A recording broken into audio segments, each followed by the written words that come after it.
Hey there, my name is AJ Pickett and I make videos about role-playing games, and lots of them. I upload twice a week with a live stream every weekend. You can also find me on Subscribestar, Patreon and Discord, Facebook and Twitter. Also, there's an option to join the channel as a member, and I welcome any questions you have in the comment section down below. If you like this video or this channel, hit that like button and subscribe if you'd be so kind. Next in our series on the giants, finally, we have the frost giants, below the cloud giants in the traditional ranks of the ordning, also below the fire giants, though through recent developments this throws the whole ordning into question, which we'll talk about later in this series.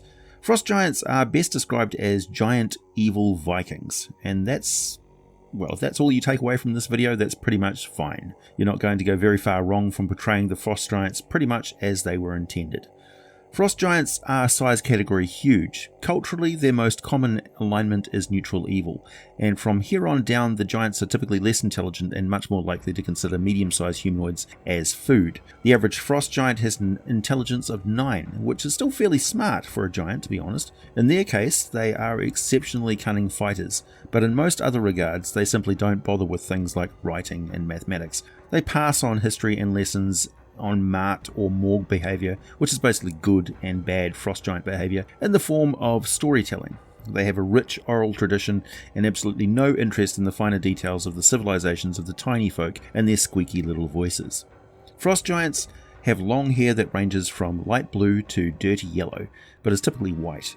Their skin ranges from blue to an ivory white, and their eyes are also either pale blue or yellow, and they have broad and muscular bodies, with males standing an average 21 feet or 6.4 meters tall. Some can reach 23 feet in height. I've seen various estimations of their weight. I'd say most D&D books are quite a ways off when you consider an African elephant standing on its hind legs is something like over 20 feet tall and weighs around 7 tons, and frost giants are heavily muscled brawlers. Yeah, they're going to be a hell of a lot heavier than the 2,500 pounds or so they're listed in the books. They're massive. The females range from 19 to 22 feet tall and are leaner, but not by a great amount. They're also muscular and formidable. Their garb is also pretty damn heavy. They favour trophy skulls, chainmail, thick hides, metal wrist guards, belts and helmets, and thick boots, if they can get them, otherwise wrapping their feet with furs. Frost giants have a proud tradition of not really crafting anything for themselves, with a few exceptions. If they want something, they will kill something for it, or trade the spoils of their conquests for crafted items more to their liking. They have a relationship with the fire giants and cloud giants that sees them raiding the little folk for metals and food, and then delivering up the scrap to fire giants and the pretty stuff to the cloud giants.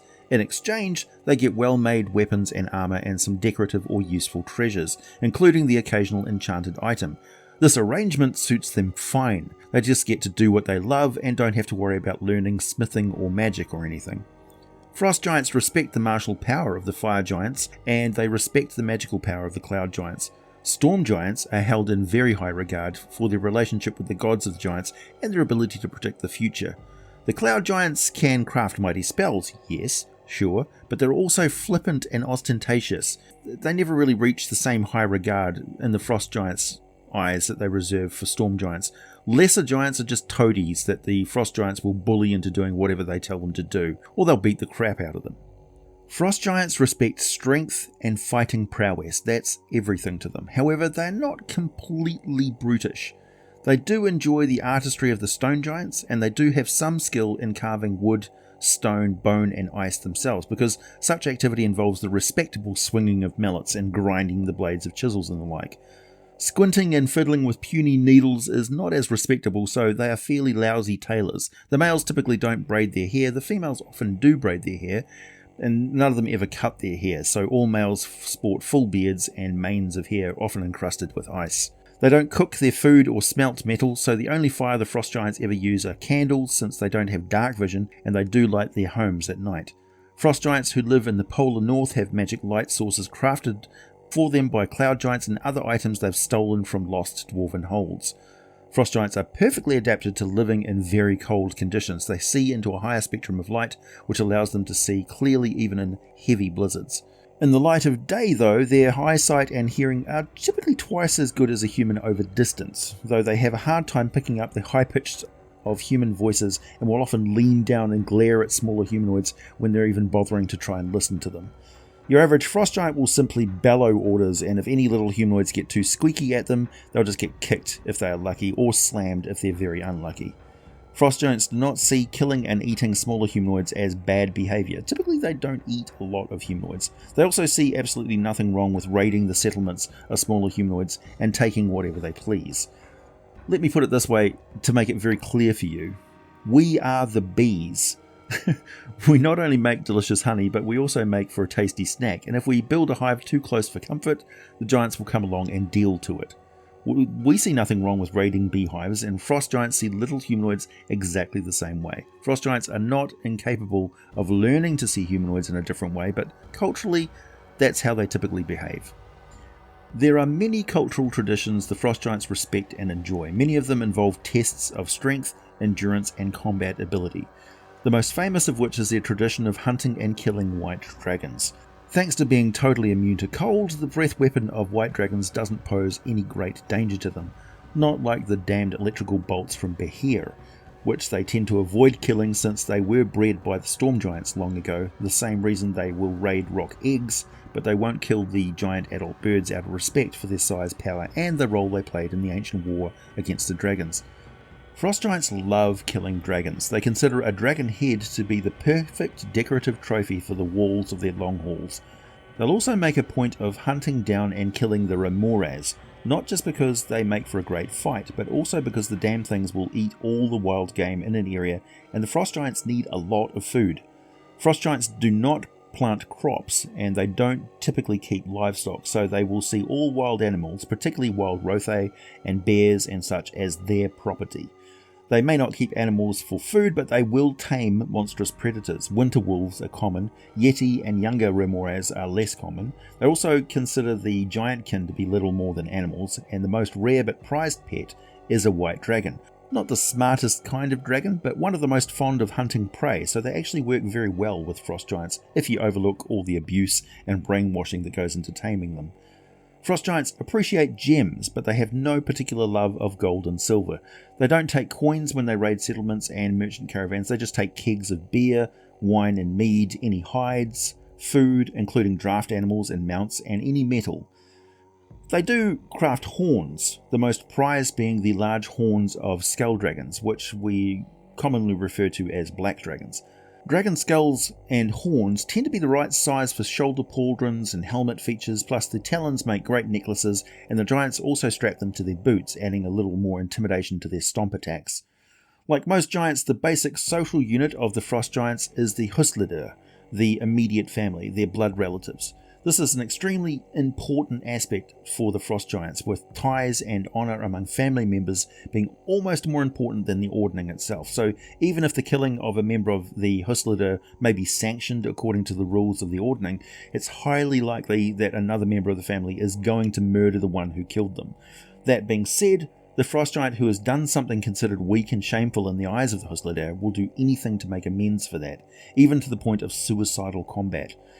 It may be that the lone frost giant who strides into a well-defended city and starts to go on a lethal rampage may be doing this just to save face with their own people, who will quietly watch on from a distance. That lone giant, bloody, beaten, and yet still marching towards masses of town guards and militia forces, may trigger the rest of the huslider warriors to come charging in to join them in combat as a sign that all is forgiven. Frost giants have always been the warriors of the true giants. The cloud giants often command them, the fire giants usually equip them and sometimes even train them, but it's important to note that because of the long lifespans of all giants, there have not really been that many generations of frost giants since the days of the ancient empire of Ostoria. The blood of divine entities still courses through their veins of the frost giants. They are immune to diseases and quite resistant to poisons, including alcohol. They still enjoy very long lives, but with each generation the blood of their progenitor Ottar is a little more watered down. Speaking of Ottar, the mortal son of Annam, the all-father of the giant gods, Annam gave Ottar and his children domain over the frozen lands of the world of Toril, and Ottar's son Hrotun gave the gift of poetry and the tradition of skalds, the warrior bards who told us tales of battles from often a first-hand account, fighting alongside the great heroes. One such hero of the frost giants was Hrotun's nephew, Hjörnir Wormreaver, who is foremost in the saga of the Dragon Queller, or Salhjoten Wormreaver, a tale about the 1,000-year war between giants and dragons. Like all classically written giant sagas, the poem's first stanza introduces the main character, provides a genealogy, and summarizes the entire tale that is to follow. Frost giants enjoy knowing the family lineage of the characters and stories, since that's a very strong feature of their own culture and history. Giant steadings all over Faerun often resound with the booming tale spoken in one of the many dialects of the Jotun language.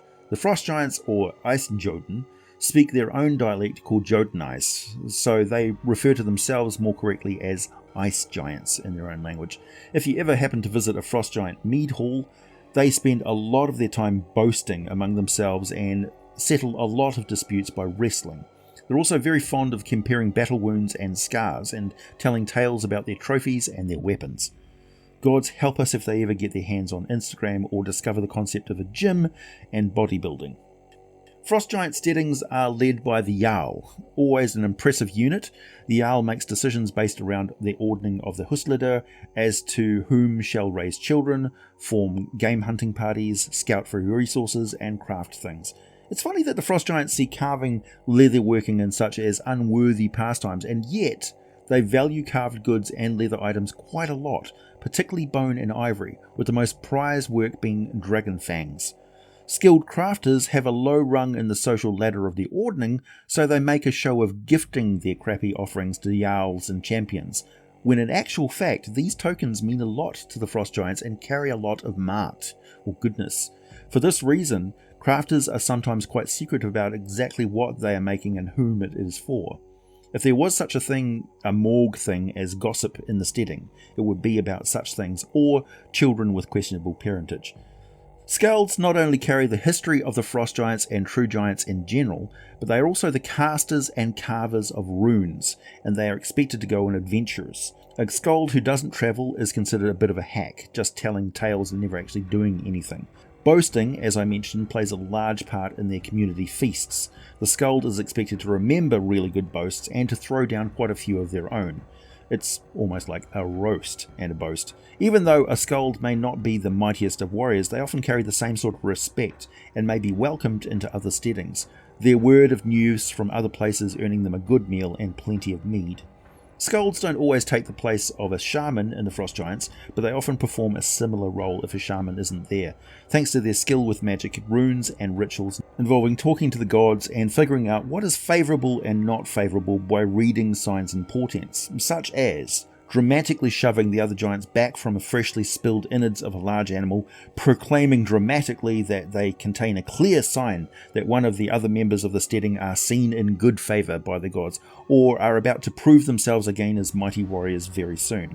This usually gets a roar of approval and many hoisted kegs. Sometimes it's not for show, and the Frost Giants seem to sense this. If you want to know exactly what this is like, I suggest you watch the movie The 13th Warrior.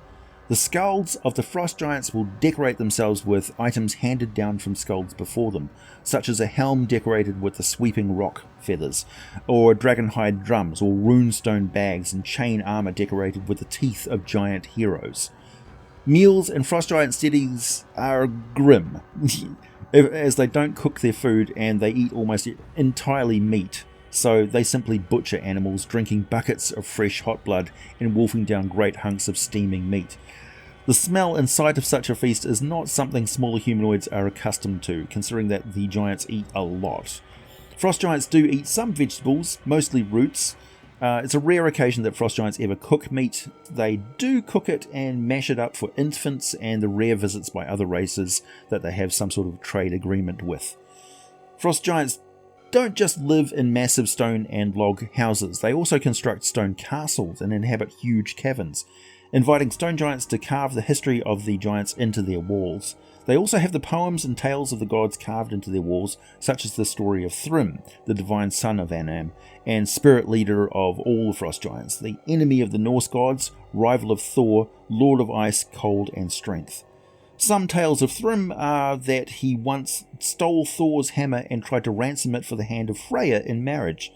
He eventually fathered a couple of sons with a hideous hill giant who used magic to deceive him, but he got his revenge by cursing them all to become minotaurs. Thrym stands out among the rest of the giant pantheon in that he is fairly tolerant of non-giants as worshippers, particularly amongst the barbaric cultures who admire strength and tenacity. Another target of worship is the demon, see if I can pronounce this right, Kostchtchie. Technically a demon lord, he started out as a human actually, a really ugly and stupid man, yet incredibly tough. He once attacked Baba Yaga, who amused herself by removing his soul and putting it inside a needle, inside an egg, inside a duck, inside a hare, inside a locked chest, buried under an oak tree on a magical island that vanished as the tides turned. So he was kind of a living lich brute who could not be killed and grew to the size of a giant. So formidable and legendary that he was actually challenged by a celestial paragon who managed to slay him. But his soul ended up in the 23rd layer, the so-called iron wastes of the abyss, where he slowly grew to dominate and became a demon lord, even if he hates the fact and kills every demon he can find, never accepting that he actually is one now. He actually seeks to displace Thrym and rule over all the frost giants, as he believes he actually became one. And that's an interesting point. A great number of humans on Toril know nothing about ancient historia or the finer details about true giants, types of giants, giantkin and so on. They actually think that all giants are just humans who have been magically mutated and are now immortal. And that is what Kostchtchie believes, that he was cursed, grew to enormous size and became a frost giant. And a lot of frost giants, particularly evil shamans and sorcerers and the occasional lycanthrope were-polar bear, all believe that and lend their faith to him. Frost giants, by the way, are vulnerable to lycanthropy, particularly were-orcas and were-seals and that sort of thing from the frozen, North Arctic polar regions.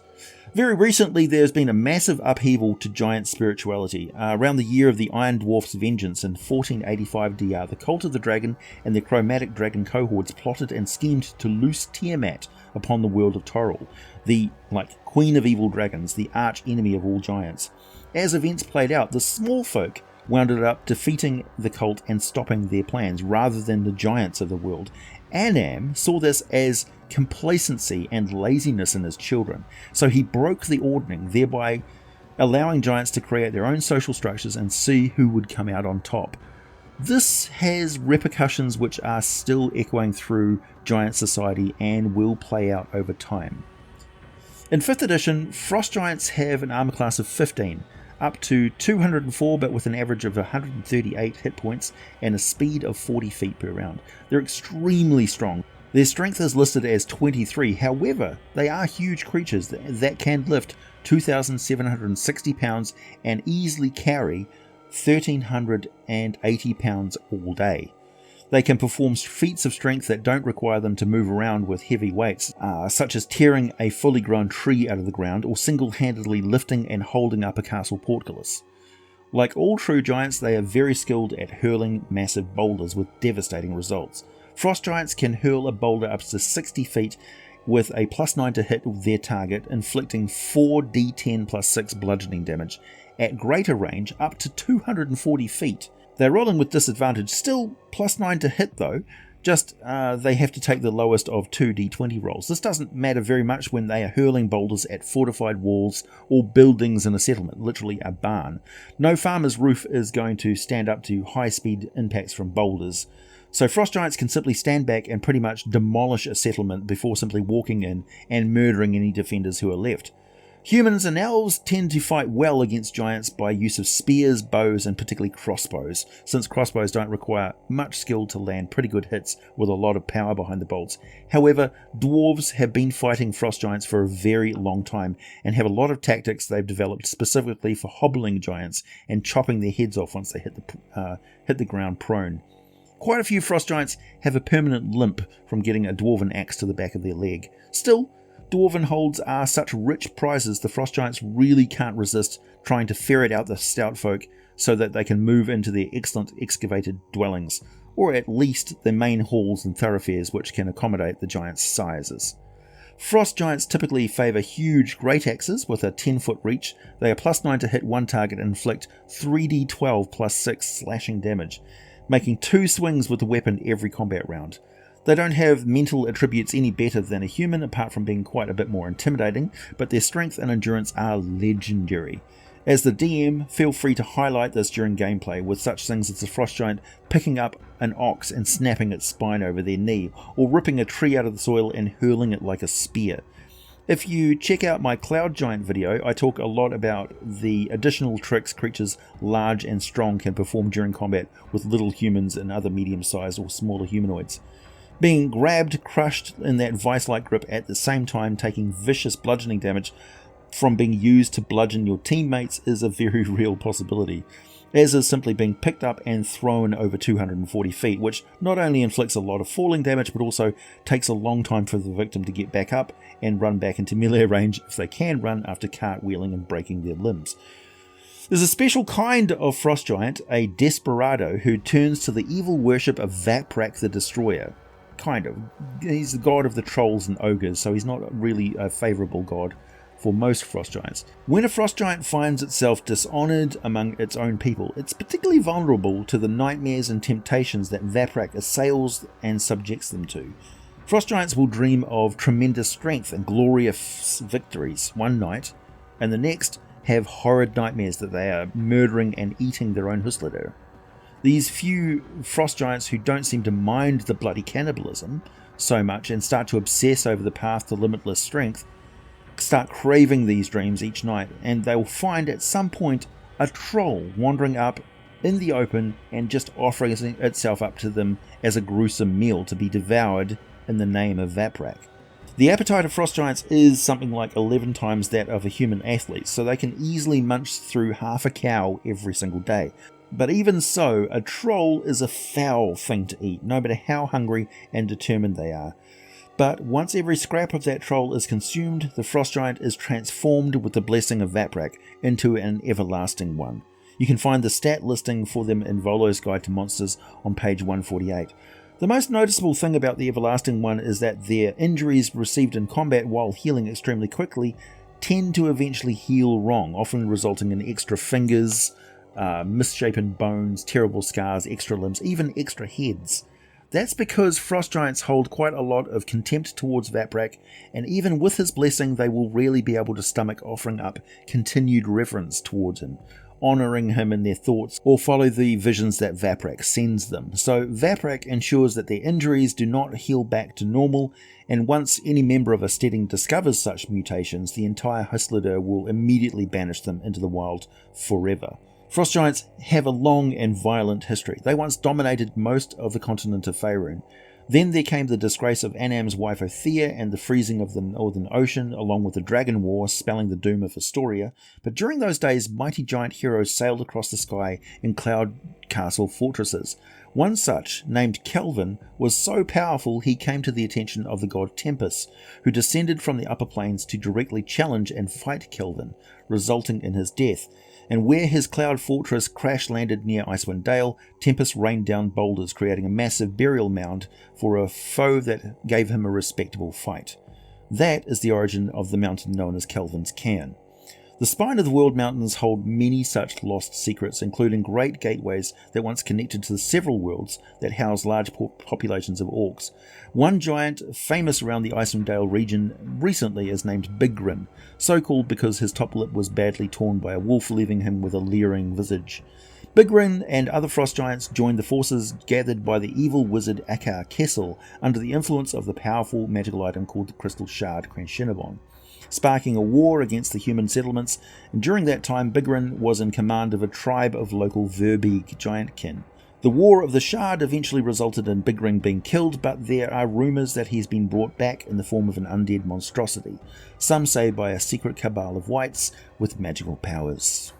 Please hit the like button if you made it this far. Subscribe if you like what I do. Check out my Subscribestar or Patreon for links for the full scripts for these videos. Buy some Teespring merchandise. Wear your geek with pride. And as always, thanks for listening, and I'll be back with more for you very soon.